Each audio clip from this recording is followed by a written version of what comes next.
IAS Academy. Myself Dr. Vijay Pratap Sahi, Director of Royal IAS Academy. Students, ये सारे lectures जो भी हम आपको इस सीरीज में डाल रहे हैं वो सारी की सारी जो हमारी ऑनलाइन क्लासेस की रिकॉर्डिंग है।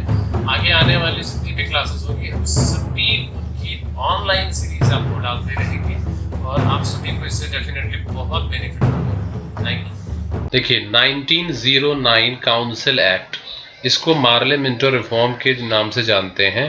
बेसिकली मार्ले जो थे उस समय सेक्रेटरी ऑफ स्टेट थे जो इंग्लैंड में थे, और यहाँ मिंटो जो है 1905 में उसके बाद से 10 तक ये इंडिया के वॉयसराय बन चुके थे। तो इन्होंने जो रिफॉर्म दिया उसे हम मार्ले मिंटो रिफॉर्म के नाम से जानते हैं।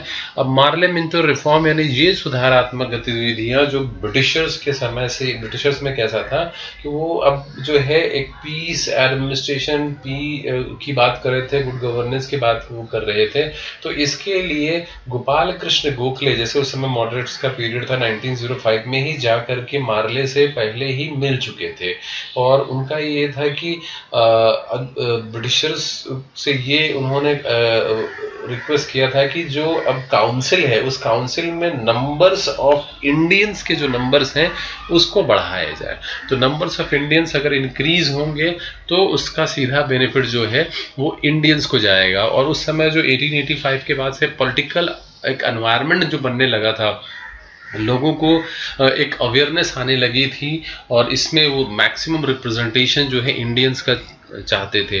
और उसके साथ ही जो है मुस्लिम लीग जो 1906 में बनी और उसने वायसराय को जाकर के, जैसा कि उन्होंने ज्ञापन भी सौंपा था कि जो मैक्सिमम जो है जो भी जहाँ पर नंबर्स ज़्यादा हैं मुस्लिम्स के, मुस्लिम कम्युनिटी के, वहाँ पर इलेक्टोरल में उनको ही रिप्रेजेंटेशन दिया जाए।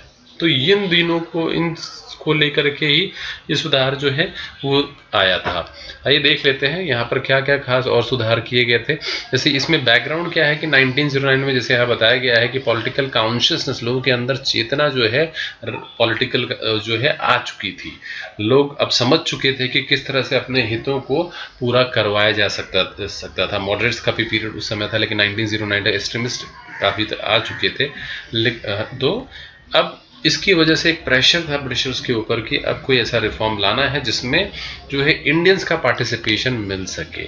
और उनके द्वारा जो किए गए अभी प्रोग्राम्स, जैसे उस समय 1905 में बंगाल जो डिवीज़न हुआ उसकी वजह से स्वदेशी मूवमेंट, बहुत सारी एक्टिविटी ऐसी हो गई थी। अब जिसको सप्रेस करना है तो ये कह सकते हैं कि एक तरह से उनके इंडियंस को दिखाने के लिए भी ये रिफॉर्म दिया गया था। तो पॉलिटिकल पार्टी जैसे कांग्रेस, मुस्लिम लीग, ये उभर चुकी थी उस समय तक। British were affected by the parties, Britishers को उसका प्रभाव समझ में आ गया था और उसके पहले जो भी उन्होंने अटेम्प्ट्स किए थे वो काफ़ी नहीं थे। और इस समय अगर उनको शांत करना है या एक चीज़ें देना है तो डेफिनेटली वो एक रिफॉर्म हो सकता है, और इसी के रूप में ये आया था मार्ले मिंटो रिफॉर्म। थोड़ा सा जान लेते हैं जॉन मार्ले के बारे में। जॉन मार्ले जो है वो 24 दिसंबर 1838 को इनका जन्म हुआ था। सेक्रेटरी ऑफ स्टेट इंडिया थे और इनको जो है विस्काउंट मॉर्ले ऑफ ब्लैकबर्न कहा जाता था। मिंटो के बारे में वॉयसराय 1905 में ये बनाए गए थे इंडिया के, और उसके गर्जन के बाद। और ये बेसिकली मिंटो 2 कहा जाता है इनको, क्योंकि ये ग्रैंडसन थे जो फर्स्ट थे मिंटो। और लॉर्ड मिंटो 2 असैसिनेशन अटैम्प्ट इसके पहले कर चुके थे वॉयसराय बनने के पहले। ठीक है, तो ये उतना इम्पोर्टेंट नहीं है। यहाँ हमें 1909 का जो रिफॉर्म है वो देखना है, तो उसका बेस और भी यहाँ पे कुछ दिया हुआ है। जैसे कि लॉर्ड मार्ले ने अनाउंस किया कि गवर्नमेंट जो है एक नया रिफॉर्म लाना चाहती है जिसमें इंडियंस का पार्टिसिपेशन को वो एक्सेप्ट करना चाहते हैं, इसमें मैक्सिमम पार्टिसिपेशन उनको दिया जा सके। और लोकल्स के हाथ में भी वो कुछ पावर देना चाहती है लेजिस्लेशन का। ठीक, अब इसमें जो है एक कॉरेस्पॉन्डेंस हुआ लॉर्ड मिंटो और मॉर्ले के बीच में, और एक कमेटी जो है अपॉइंट की गई इस सिलसिले में जो रिकमेंडेशन दे सके। और 1909 के एक्ट के तौर पे ये पास हुआ ब्रिटिश पार्लियामेंट से, और इसे मॉर्ले मिंटो रिफॉर्म कहा जाता है। आइए जान लेते हैं इसके थ्रू, इस रिफॉर्म के थ्रू जो बेसिकली रिकमेंडेशन आए थे वो क्या थे। उसमें ये था कि जैसे इसके पहले जो 1892 का एक्ट था, अब इसमें और उससे पहले में एक चेंज ये किया गया था, उसमें भी इंडियंस के जो पार्टिसिपेशन है वो किए जा रहे थे, लेकिन अभी इसमें सेंट्रल जो असेंबली है, काउंसिल है, और जो इस प्रोविंशियल काउंसिल है, उन दोनों में ही इंडियंस के नंबर यहाँ पर बढ़ाए जाते हैं। जैसे 1892 में 10 से 16 की बात की गई थी, यहाँ पर सेंट्रल लेजिस्लेटिव काउंसिल में जो नंबर ऑफ मेंबर्स हैं उनको 16 से 60 तक की बात की गई थी। उसके साथ ही जो लेजिस्लेटिव काउंसिल है बंगाल, मद्रास और बॉम्बे यूनाइटेड प्रोविंस, उसमें 50 मेंबर्स जो है सभी में रहेंगे ईच में। एंड लेजिस्लेटिव काउंसिल जैसे हो गया पंजाब, बर्मा, असम, उसमें 30 मेंबर्स होंगे। इसके साथ ही कहा गया कि अगर कोई नया प्रोविंस क्रिएट होता है, उसके लेफ्टिनेंट गवर्नर होते हैं, तो उसमें भी 30 मेंबर्स जो होंगे शामिल किए जाएंगे। ठीक, अब लेजिस्लेटिव काउंसिल सेंट्रल लेवल पे और प्रोविंस लेवल पे दोनों में है 4 कैटेगरी ऑफ मेंबर, उसमें अलग अलग 4 अलग अलग कैटेगरी से जो मेंबर आते थे। इससे कुछ पहले भी जैसे एक्स ऑफिसियो मेंबर एक होगा, आपको बताया था कि पहले गवर्नर जनरल की काउंसिल में जो मेंबर होते थे वो भी इस लेजिस्लेटिव काउंसिल में शामिल होंगे, तो गवर्नर जनरल के मेंबर और उसके एग्जीक्यूटिव काउंसिल के लोग इसमें होंगे। फिर नॉमिनेटेड ऑफिशियल मेंबर होंगे, ऑफिशियल मेंबर मतलब जो गवर्नमेंट जॉब में थे वो नॉमिनेटेड गवर्नर जिन्हें करता था वो मेंबर होते थे। दूसरा नॉमिनेटेड नॉन ऑफिशियल होते थे, यानी जो गवर्नमेंट जॉब में नहीं होते थे उनको भी गवर्नर अपॉइंट करता था। ये एक्स्ट्रा मेंबर थे जैसे इलेक्टेड मेंबर जो होंगे। अब ये इलेक्टेड मेंबर जो आते थे ये अलग अलग कैटेगरी से आते थे। जो कैटेगरी ऑफ इंडियन जैसे central official member were the form of majority, but in province non official member would be in majority. ठीक, तो प्रोविंस में वहां पे ऑफिशियल मेंबर की मेजोरिटी, यहाँ नॉन ऑफिशियल मेंबर की मेजोरिटी जो है बढ़ती जा रही थी। अभी कैसे आए थे ये आपको बता देता हूँ। ये इलेक्टेड मेंबर नए थे जो 1892 से जो एक्ट था उससे अलग था। अब ये मेंबर कैसे आते थे, जो लोकल बॉडीज होती थी, यानी कि जो लोकल बॉडीज होती थी वो बेसिकली उसमें इनडायरेक्ट मीडियम ऑफ इलेक्शन की बात यहाँ पर की गई थी। उस लोकल बॉडीज को मिल करके इलेक्टोरल कॉलेज बनाते थे, यानी जिनको वोट का अधिकार होता था। तो लोकल बॉडीज जो है इलेक्टोरल कॉलेज बनाते थे। कौन कौन लोग को वोट का अधिकार होता था, उसमें आते थे चैम्बर ऑफ कॉमर्स के लोग, फिर कौन आते थे उसमें कुछ लैंडलॉर्ड्स आते थे, कुछ यूनिवर्सिटीज से आते थे, कुछ ट्रेडर्स आते थे, और एक खास कम्युनिटी मुस्लिम कम्युनिटी को भी यहाँ पर अधिकार दिया जाता है। तो मुस्लिम कम्युनिटी से भी वहाँ पर एक मेंबर आने लग गया। तो ये डिवाइड एंड रूल पॉलिसी का जो गेम उन्होंने खेला वो यहाँ पर भी इम्प्लीमेंट उन्होंने किया था।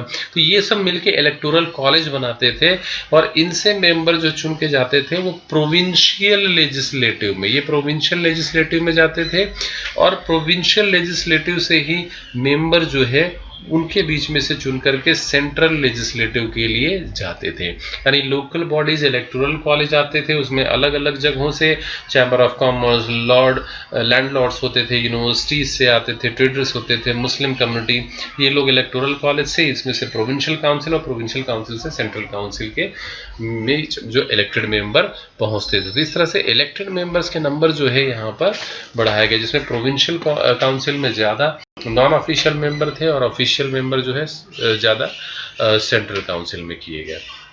अब क्या किया गया, एक और बड़ा चेंज अब यहाँ पर एक चेंज किया जाता है, वो है इनका जो है मुस्लिम कम्युनिटी के लिए एक सेपरेट इलेक्टोरेट की बात की गई, जहाँ उन्हें अलग से कंस्टिट्यूंसी दी गई। इतना ही नहीं, वहाँ पर वही खड़े हो सकते थे और वोट देने का अधिकार भी उसी कम्युनिटी के स्पेसिफिक लोगों को दिया गया।